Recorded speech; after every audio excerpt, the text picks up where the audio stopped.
Bon, on entre dans le vif du sujet. Le 24 novembre, on vote sur l'extension des autoroutes, également connue sous le terme d'étape d'aménagement des routes nationales.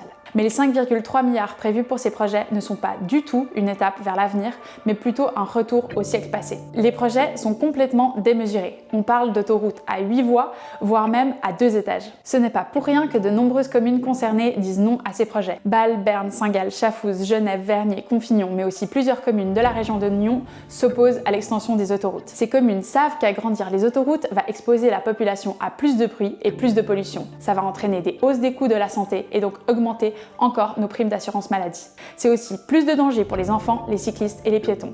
Parce que davantage de routes entraînent toujours une augmentation du trafic. Et ce trafic viendra dans les quartiers. Ça va aussi augmenter nos émissions de CO2 et ça, même le Conseil fédéral l'admet. Si on prenait vraiment les choses au sérieux, ces projets auraient même dû être abandonnés juste après l'adoption de la loi climat l'an passé. Il est totalement absurde de se fixer des objectifs climatiques et en même temps de gaspiller 35 milliards pour de nouvelles autoroutes au cours des prochaines décennies. Le 24 novembre est une votation cruciale pour la Suisse. Nous avons l'occasion de dire stop à cette fuite en avant et d'orienter vraiment la mobilité vers l'avenir.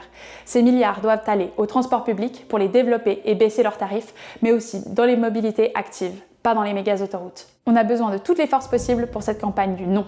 On peut compter sur toi ?